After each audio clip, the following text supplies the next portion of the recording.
بسم اللہ الرحمن الرحیم۔ ہم سبھی کو معلوم ہے کہ ہمارے اوپر جو ابھی مہینہ صاحب فگن ہے وہ ہے شعبان کا مہینہ، اور یہ مہینہ ابھی کچھ دنوں میں ہم سے رخصت ہو جائے گا، اور اس کے فوراً بعد ہمارے اوپر ایک نیا مہینہ صاحب فگن ہونے والا ہے جو ہے رمضان المبارک کا مہینہ۔ یہ رمضان المبارک کا مہینہ اعمال بجا لانے کا مہینہ ہے، رب العالمین کے تقوی اختیار کرنے کا مہینہ ہے، اور زیادہ سے زیادہ اپنے آپ کو تھکانے کا مہینہ ہے رب العالمین کی خوشنودی حاصل کرنے کے لیے۔ اس سلسلے میں علامہ ابن رجب الحنبلی رحمہ اللہ نے اپنی کتاب لطائف المعارف میں چند اشعار کہے ہیں جس میں انہوں نے بندے کو ابھارا ہے کہ اس مہینے کو وہ برباد نہ کرے لہو و لعب میں پڑھ کر، بلکہ عبادت انجام دے، اعمال بجا لائے۔ فرماتے ہیں یا ذا الذی ما کفاہ الذنب فی رجب، اے وہ شخص جس کو کافی نہ ہو سکا گناہ کرنا رجب کے مہینے میں، حتی عصى ربہ فی شہر شعبان، یہاں تک کہ اس نے اپنے رب کی نافرمانی کی ہے شعبان کے مہینے میں بھی، یعنی اس مہینے میں۔ لقد اضلک الشہر الصوم بعدہما، یقیناً تمہارے اوپر اب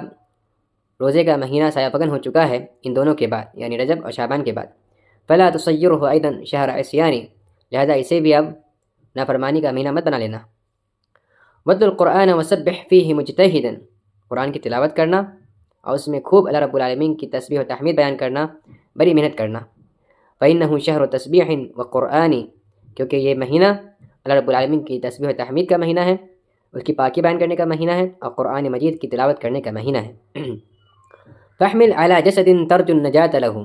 اب اپنے اس جسم کو جس کے اوپر تمہیں امید ہے اس کی نجات کی، اس جسم کو خوب تھکانا، محنت کرنا۔ فسوف تضرم اجساد بنیران، کیونکہ ان قریب یہ جو جسم ہے نا انسان کا، یہ آگ کے ذریعے جلایا جائے گا، تپایا جائے گا۔ کم کنت تعرف ممن صام فی سلف، تمہیں تو کتنا ہی پتہ ہے کہ کتنے لوگ ایسے تھے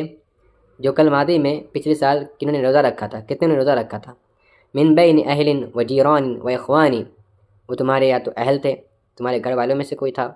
یا تمہارے پڑوسیوں میں سے کوئی تھا، یا پھر تمہارے بھائیوں میں سے کوئی تھا۔ کتنے وہ روزہ پچھلے سال انہوں نے کتنا روزہ رکھا تھا۔ افناہم الموت واستبقاک بعدہم حیا فما اقرب القاصی من الدانی، موت نے ان کو فنا کے گھاٹ اتار دیا اور تمہیں باقی رکھا ہے زندہ۔ فما اقرب القاصی من الدانی،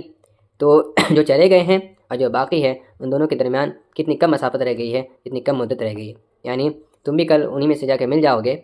کتنا کم تمہارے پاس لمحہ رہ گیا ہے۔ ومعجب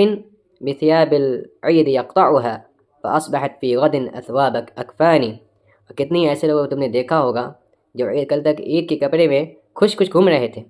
خوشی خرم گھوم رہے تھے،